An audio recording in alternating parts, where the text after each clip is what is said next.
Bienvenidos a este nuevo módulo de cuentas nacionales e indicadores económicos. En esta oportunidad vamos a ver los indicadores correspondientes al sector público. La información respecto a gasto e ingreso del sector público nos dan una idea detallada sobre la política fiscal. Los datos los vamos a encontrar contenidos en la cuenta ahorro, inversión, financiamiento de forma consolidada y vamos a ver que tenemos dos formas de registrar las transacciones. Por un lado, vamos a tener base de vengado, que refleja la imputación en el ejercicio fiscal correspondiente al gasto, con independencia del momento que se produce este pago. En el registro de base de vengado incluimos a la Administración Nacional, que está compuesta por la Administración Central, organismos descentralizados e instituciones de la Seguridad Social, los fondos fiduciarios, los otros entes y empresas públicas y el sector público nacional consolidado. En tanto, la base caja cuantifica el movimiento de los fondos con independencia del ejercicio fiscal y solo para este caso tenemos el sector público nacional consolidado. Veamos entonces qué recursos tiene el Tesoro, qué tipo de gastos tenemos y cómo podemos clasificarlos. Ya sea para recursos y para gastos, cuando utilicemos el concepto corriente y de capital, tiene que ver con si corresponden al ejercicio fiscal o corresponde a más de uno de ellos. Una idea muy asociada a la contabilidad. Dentro de los recursos corrientes vamos a tener los recursos tributarios. Dentro de estos recursos tributarios tenemos los impuestos y los derechos de importación y exportación. Luego tenemos aportes y contribuciones de la Seguridad Social, que en general los vemos los tres condensados en los informes de recaudación impositiva. Por otro lado tenemos recursos no tributarios, rentas de la propiedad, principalmente renta de la propiedad de activos contra otros organismos públicos y otros recursos corrientes. Y podemos tener circunstancialmente algún recurso de capital. En tanto, el gasto va a estar compuesto en su término corriente por prestaciones de la Seguridad Social, rentas de la propiedad, en este caso en vez de ser recibidas son rentas de la propiedad pagadas, remuneraciones a los empleados, transferencias, aquí adentro de las transferencias se incluyen las transferencias a las provincias, bienes y servicios, los gastos del Instituto Nacional de Seguridad Social, jubilaciones y pensiones, y otros gastos corrientes. Dentro del gasto de capital tenemos inversión real directa. Esto generalmente lo conocemos como un gasto en infraestructura. Los gastos de obra pública están condensados en este ítem, transferencias a provincias y otras transferencias de capital. Cuando nosotros tenemos la totalidad de los recursos totales y le restamos el gasto primario, vamos a obtener nuestro resultado primario. Este resultado primario nos da una idea de la política fiscal llevada a cabo por la gestión gubernamental en un periodo. Luego tenemos un concepto un poco más amplio que el gasto primario, que es el gasto total, que incluye todo este gasto que mencionamos anteriormente, más los intereses netos sobre la deuda pública. Si en lugar de hacer recursos totales menos gasto primario, hacemos recursos totales menos gasto total, vamos a tener el resultado fiscal o financiero, que es el resultado neto para el sector público. En muchas ecuaciones se presenta el resultado primario, ya que el gobierno en ocasiones plantea que está pagando intereses de otras gestiones. Sin embargo, tenemos que tener en cuenta que las gestiones están tomando deuda que van a pagar próximas gestiones. Vemos entonces que la principal diferencia entre el resultado primario y el fiscal es que el primario excluye los intereses y el primario los incluye. De manera completa, para hacer un análisis, tenemos que tener en cuenta entonces un poco más desagregado que hay adentro de estos conceptos. Veamos entonces recaudación. En el caso de Argentina, vamos a tener dentro de impuestos, impuesto a las ganancias, impuesto al valor agregado, impuestos internos coparticipables, impuesto a los bienes personales, créditos y débitos en cuenta corriente, más conocido como impuesto al cheque, sobre los combustibles, el monotributo y otros impuestos. Tenemos derechos sobre comercio exterior, que tenemos derechos de importación y exportación, más conocido como aranceles y retenciones, y otros. Y por último, los aportes y las contribuciones de la seguridad social. Los aportes y las contribuciones patronales, es decir, lo que aportan a la seguridad social los trabajadores en nombre propio y las empresas en nombre de sus trabajadores. En cuanto al gasto público, además de esta primera distinción que vemos entre corriente y de capital, que es la forma más sencilla donde aparecen presentados, podemos verlo por distintos tipos de clasificaciones. La clasificación económica del gasto es la que veíamos inicialmente, gastos corrientes y gasto de capital, pero también podemos registrarlo por finalidad y función. En este caso, el gasto se divide en lo relativo a administración gubernamental, es decir, al funcionamiento del Estado, servicios de defensa y seguridad, servicios sociales. Dentro de servicios sociales tenemos todo el gasto en educación, salud, prestaciones sociales y demás. Servicios económicos, que en este caso tenemos los subsidios a, por ejemplo, los servicios públicos y la deuda pública. Vemos entonces que esto puede ser de mucha utilidad cuando queremos cambiar un poco el foco del análisis.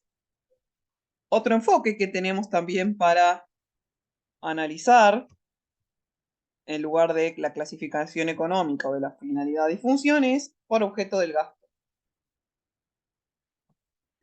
En este caso lo vamos a separar en gasto en personal, en bienes de consumo, en servicios no personales, en bienes de uso, transferencia, activos financieros, servicios de la deuda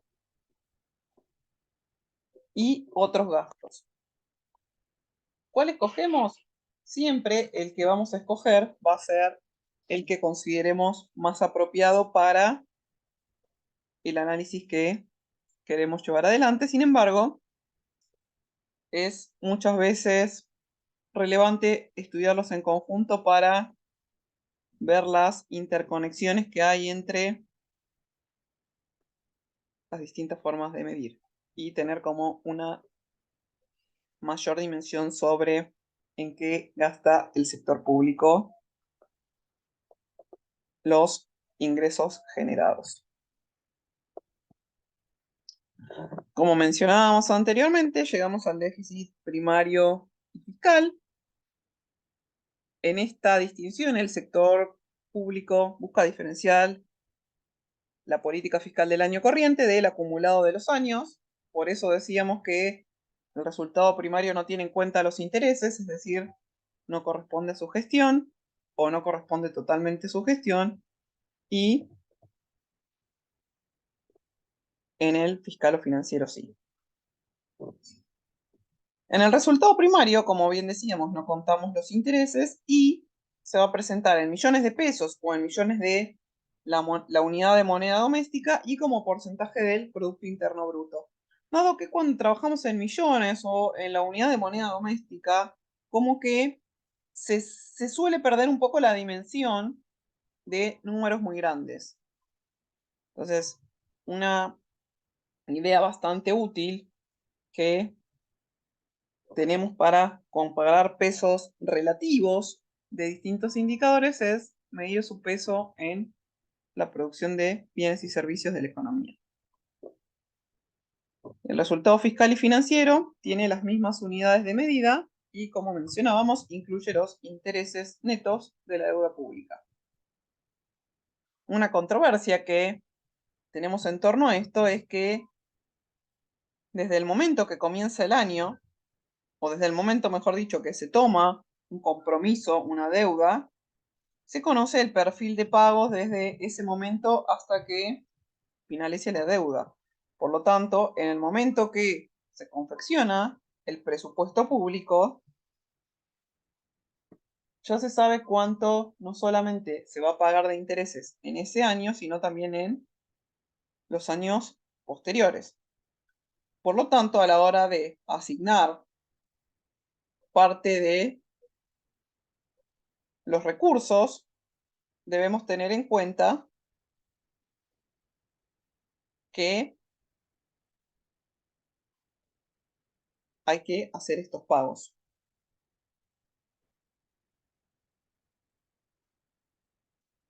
Pasemos ahora a la deuda pública.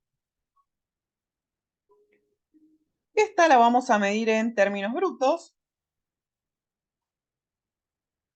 Incluye capital, mora de intereses e intereses compensatorios estimados, devengados e impagos con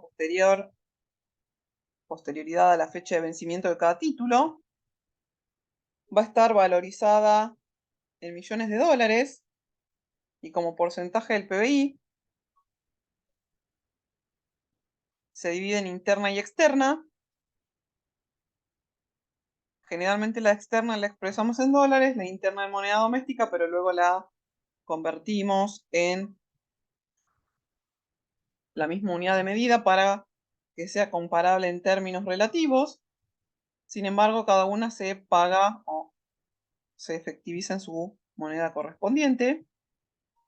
El principal problema que tiene la deuda en dólares es que mientras la deuda interna la vamos a pagar con ingresos en moneda doméstica generados de la recaudación tributaria, la deuda externa hay que pagarla en una moneda que no se reciben recursos y que por lo tanto puede estar afectada por cambios en el tipo de cambio. Quizás inicialmente sea un monto relativamente bajo y con incrementos nominales del tipo de cambio se puede volver impagable. Esta deuda se divide por tipo de acreedor. Tenemos agencias del sector público. Generalmente esta deuda es mucho más fácil de refinanciar. Luego tenemos como acreedor al sector privado y a los organismos multilaterales y bilaterales.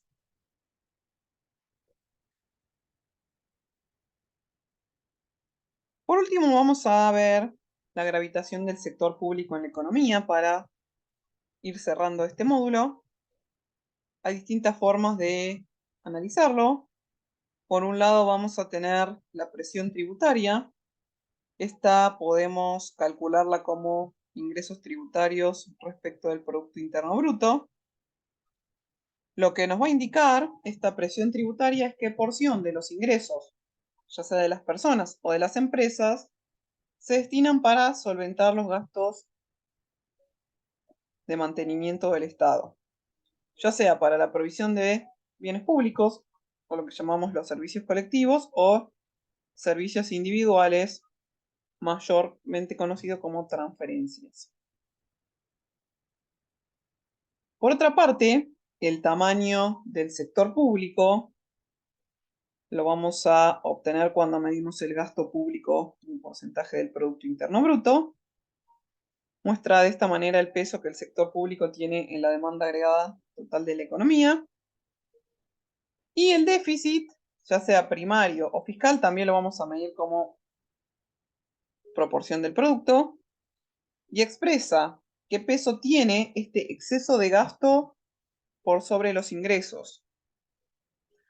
En la medida que estos se incrementan, el gobierno va a incrementar la probabilidad de ser insolvente y vamos a tener que estos déficits se van a financiar con deuda pública, interna o externa.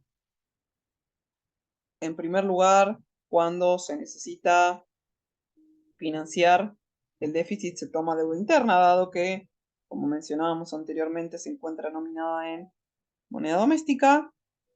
Cuando no tenemos posibilidades de tomar más deuda interna, tomamos deuda externa, con el consabido problema que está atada al fluctuante tipo de cambio.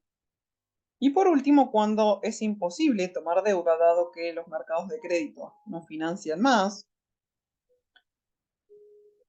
este tipo de facultados déficits, llegamos a la emisión monetaria a través de los adelantos transitorios, que son créditos realizados por el Banco Central.